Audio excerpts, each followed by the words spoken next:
Bismillahirrahmanirrahim. Bağışlayan və mehriban olan Allahın adıyla. Allah müteala'dan istəyir ki, Allah itaat və ibadətlərimizi inşallah ki, ən ali dərəcədə qəbul eləsin. İnşallah ki, bugün biz bir mövzu barəsində danışacaq ki, əslində bir çoxumuz bu mövzunu bilirik. Amma bilməyimizə rəğmən çox mövzular var ki, onlara biganəyik. Bu mövzu da onlardan biridir. Allah müteal Qur'an-ı Kərimdə insana baş verən bir çox şeyləri xatırladır. Əvvəlki qövmlərin barəsində onların hekayələrini bildirir, əhvalatlarını bildirir və sonra insana bunları xatırlatmasının səbəbini bildirir.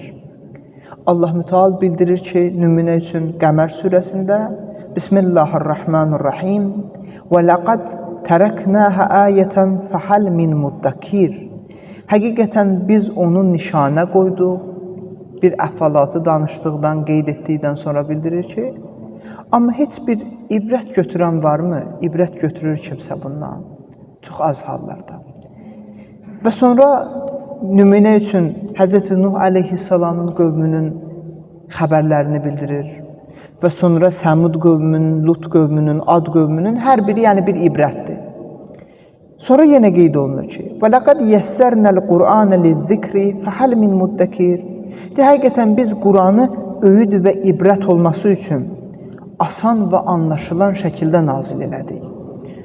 Sonra yenə bildirir ki, amma heç bir ibrət götürən var.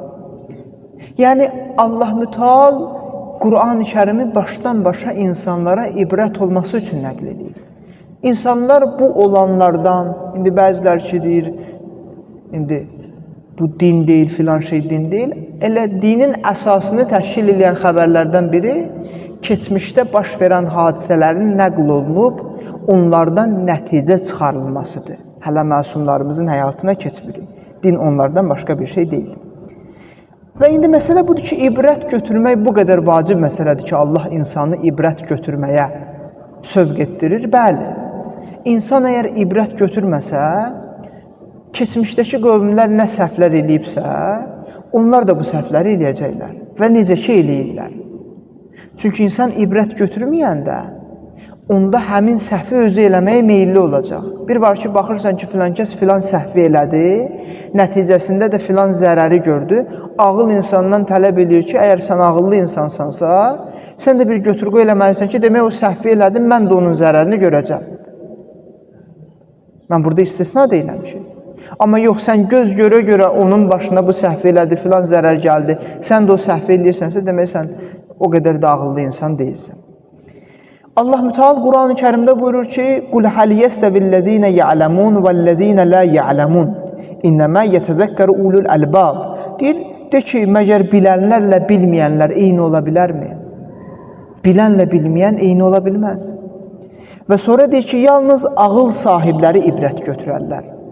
Yəni, bir nəfər öz əqlini işlətsə, Qur'anın Allahın insana xatırlatdığından, Peyğəmbər salavatullah və pak olan onun Əhl-i Beyt əleyhimussalamın dediklərindən yalnız ağlından istifadə edənlər ibrət götürərlər. Ağlından istifadə eləməyənlər nə deyəcəklər? Deyəcəklər ki, o müşriklər, iman gətirməyənlər necə deyir? Deyirlər ki, qalə əsatirul əvvəlin. Dedi ki, bu keçmişdəkilərin əfsanələridir, nağıllardır. Bizim də dövrümüzdə belə insanlar var da. Elə bir əstəğfirullah, Allahın işi gücü bitib ki, bizə nəyisə çatdırar, o çatdırdığı da ehtimal olar, mümkün deyil. Allah nəyi çatdırırsa o dəqiqdir. Hz. Loğman əleyhissalam öz oğluna bu barədə deyirdi ki, oğlum, cəmaat səndən ibrət almadan öncə sən cəmaatdan ibrət al. Yəni, iki seçim var. Ya sən cəmaatdan ibrət alacaqsan, keçmişdəkilərin və hal-hazırda yaşadığın dövrdəki insanların başına gələnlər sənin üçün bir ibrət olacaq və sən biləcəksən ki, hansı səhvləri etmək olmaz, hansı günahlardan uzaq durmalıyam və sən səhvlərdən uzaq durmuş olacaqsan. Ya da sən ibrət almayacaqsan, sən də səhvlər eləyəcəksən və kimlər ki, səndən ibrət almaq istəyəcəklər, onlar üçün ibrət mənbəyinə çevriləcəksən. İki yoldan biridir. Ya belə, ya elə. İmam Musa Kazım əleyhissalam buyururdu ki, sözlərinlə öz əməlini ki, təqdir eləyirsən və sonra imam buyururdu ki, Cümlənin əvvəli öz sözüm idi. İndi imamın sözünü deyirəm. Buyururdu ki, gözlərinlə gördüyün hər şeydə sənin üçün ibrət var. Qiyamətin gün deyəcəklər ki, bilirdim. Görmüşdün, bəli görmüşdün. Bəs niyə elədin? Bir var görməyəsən, bir var bilməyəsən, bir var səhvi görməyəsən, doğrunu bilməyəsən. Yaxınlaşın, zəhmət olmasa yan tərəfə bəli. Peyğəmbər və Ali Peyğəmbərə bir salavat əhsan eləyək.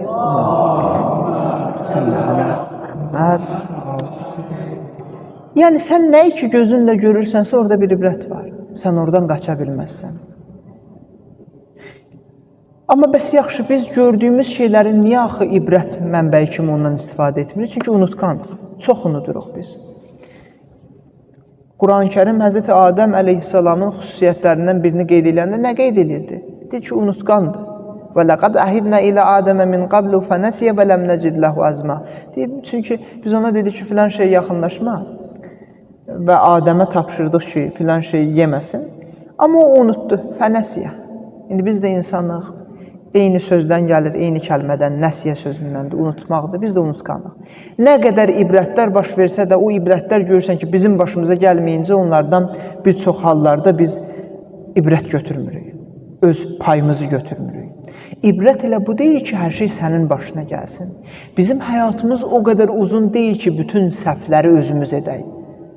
İbrət elə budur ki, başqasının başına gələndə əlbəttə sən onun üçün sevinməyəsən, onun üçün də Allahdan hidayət istəyəsən, amma öz payını götürəsən ki, mən bu səhvi etməyim. Bunu bilmək lazımdır. İbrət elə budur. Ona görə İmam Əli əleyhissalam buyururdu ki, öz övladına vəsiyyətində deyirdi ki, oğulcan, məndən əvvəlkilərin ömrü kimi mən uzun ömür sürməsəm də, onların işlərinə nəzər salıb, xəbərləri barəsində düşünüb, onlardan geriyə qalan şeylər barəsində bir təfəkkür etmişəm və nəticədə onlardan biri kimi olmuşam. Sanki mən də onlardan bir yerdə yaşamışam. Hətta onların işləri barəsində o qədər düşünmüşəm ki, sanki onlarla onların birincisindən sonuncusuna kimi eyni ömrü yaşamışam. Bu çox önəmli məsələdir. Və biz bilək ki, Quran-ı Kərim tarixdən danışmır ki, elə bu tarixdir.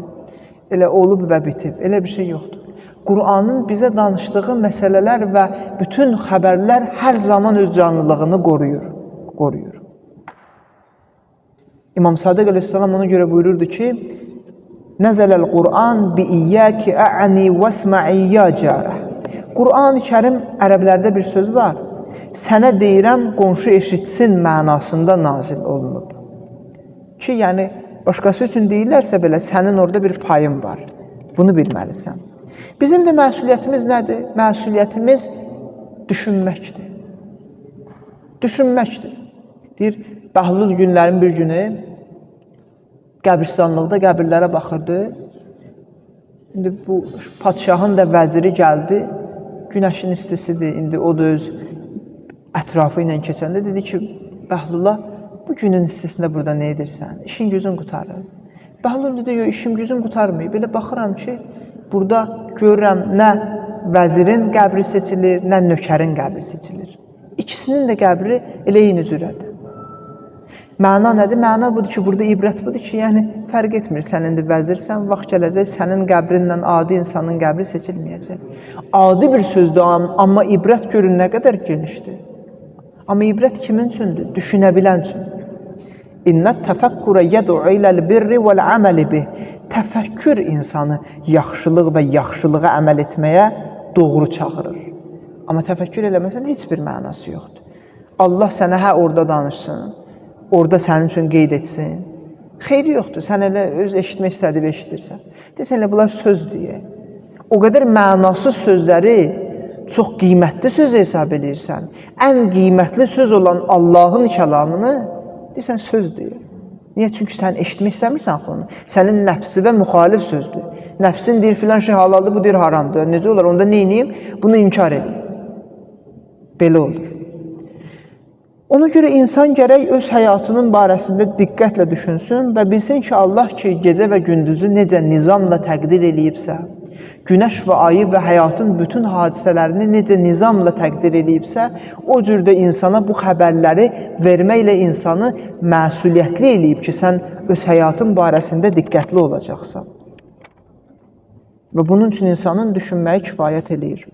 Biz bəzən həqiqətləri özümüzdən o qədər uzaqlaşdırırıq ki, elə bilir ki, elə Muaviyyəyə lənət oxuyanda elə o dövrdə qaldı Muaviyyə.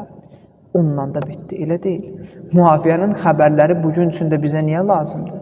O adamlar var, deyirlər ki, filan kəs elə filan kəsdir də dünyasını dəyişib. İndi 1400 ildir bundan əvvəl olub, məsələn. İndi Muaviyyə də olub və bitib. Mənə ondan nə? Onu mənim yerimə sual eləməyəcəklər ki. Çox dayaz düşüncəyə baxın, elə deyil. Allah onda Quran-ı Kərimdə niyə Qarundan danışırdı ki? Niyə məsələn Bələm Bağradan danışır? Niyə Firondan danışır ki? Danışmasın da, onları özlərinə görə sorğu-sual eləyəcək də, mənə nə ondan? Elə deyil, əksinə. Sən onun, o ibrət sənin üçün budur ki, sən biləcəksən ki, məsələn, Qarun nə qədər məlahətli səsi də olsa, Allah onu yerlə bir eləyirsə üsyanına görə, sən də öz həyatında bir tədbir tökəsən ki, bu gündən mənim üçün də ola bilər. Firon necə ənə rabbukumul ə'la, mən sizin Rəbbinizəm deyirsə, o yerə gəlib çıxıb tuğyan eləyirsə, ola bilər ki, sən də o tuğyan eləyəsən. Elə o Firon idi, mənə dəxli yoxdur, belə şey yoxdur. Mümkün də deyil. Və əksinə iman sevgi və nifrətin üzərində qurulur. Və sevginin bir mənası da lazım olanda Allaha görə nifrət etməyi bacarmaqdır. Ki, həmin insanlara da istər Firon olsun, istər Muaviyyə olsun, istər Qarun olsun, sənin bir yanaşman olmalıdır. Həyatda ən ucuz insanlar heç bir halda öz mövqeyi olmayan insanlardır. Ondan da ucuz insanlar mövqeyləri yanlış olan insanlardır. Allah müteallıdan istəyir ki, Allah müteal bizi Quran və Əhl-i Beytdən ayrı salmasın. Allahdan istəyir ki, Allah bizi öz gözümüzdə kiçiltməmiş başqalarının gözündə ucatmasın. Allahdan istəyir ki, Allah bu elədiyimiz ibadətlərin mənasını dərk eləməyi bizə nəsib eləsin inşallah. Allahdan istəyir ki, Allah müteal bizi zəmanənin imamının xidmətçilərindən qərar versin. İtaət və ibadətlərimizin qəbulu üçün, zəmanənin imamının salamatlığı üçün Peyğəmbər və Ali Peyğəmbərə bir salavat etsən eləyək.